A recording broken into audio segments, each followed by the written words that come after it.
የጠፋው የሰርግ ቀለበት። ፍሬውና ሎዛ የፍቅራቸው ፍጻሜ ላይ ደርሰዋል። ሰርጋቸው ነገ ነው። ሎዛ ሰዓት አክባሪና የተደራጀች እና ሁሉንም ነገር በእቅድ የምትመራ ሴት ነች።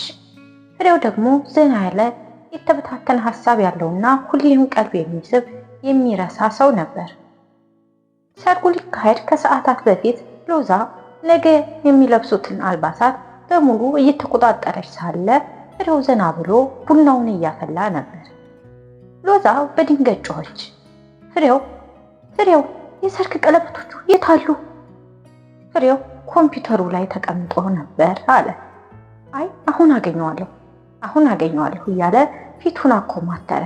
ቀለበቶቹ ያሉት በቡና ማሽኑ ውስጥ ያለችው ትንሽዬ የቡና ማጣሪያ ኩባያ ውስጥ ነበር።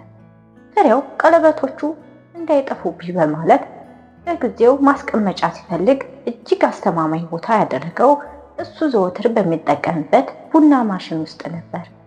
እናም ሙሉ በሙሉ ረስቶት ነበር። ሎዛ ወዲያውኑ ተቆጣች። ቡና ማሽን ውስጥ ፍሬው አንተ ቀለበቱን ከቡናው ጋር ልታፈላው ነበር ማለት ነው? ፍሬው በጣም ደንግጦ ነበር። ነገር ግን በልቡ ውስጥ ያለውን አስቂ ነገር መቆጣጠር አልቻለም። ውዴ ተረጋጊ፣ ተመልከች፣ እኔ እኮ የፍቅራችንን ጥንካሬ ለመፈተሽ አስቤ ነበር። ካለፈ ቡናው አያጥፈውም ማለት ነው እና ደግሞ የኛ ፍቅር ያለ ቡና አይጀመርም ብዬ ስላሰብኩ ነው ብሎ ሳቀ። ሎዛ ፊቷን አኮማተረች፣ ግን ቀስ በቀስ ሳቅ ያዛት።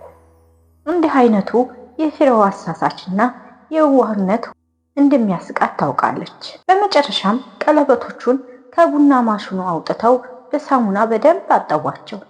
ሰርጉ በሚያስደንቅ ሁኔታ ተካሄደ። በስርዓቱ ወቅት የሰርጉ አስፈጻሚ ቀለበቶቹን ሲያነሳ ፍሬው በሎዛ ጆሮ በሹክሹክታ እንዲህ አላት፣ እዚህ ቀለበት አሁንም ትንሽ ቡና ሽታ አላቸው መሰለኝ። ፍቅራችንም ሁሌ እንደ የቡና ጠዋት ሙቀት ይጀምራል። ሎዛ ራሷን ነቀነቀችና ሳቀች። ቀለበቶቹ ሲያደርጉላቸው እዚያን የሰርግ አዳራሽ ውስጥ ያሉ ሁሉም ሰው የፍሬውን ግራ መጋባትና የሎዛን ፈገግታ አይተው በሳቅ ፈረሱ። የፍቅራቸው መሰረት የተገነባው በደስታ በትንሽ ግራ መጋባትና በብዙ ቡና ላይ መሆኑ ሁሉም ተረድቷል። ታሪኩን ከወደዳችሁት ሰብስክራይብ፣ ላይክ፣ ሼር፣ ኮሜንት በማድረግ አበረታቱኝ።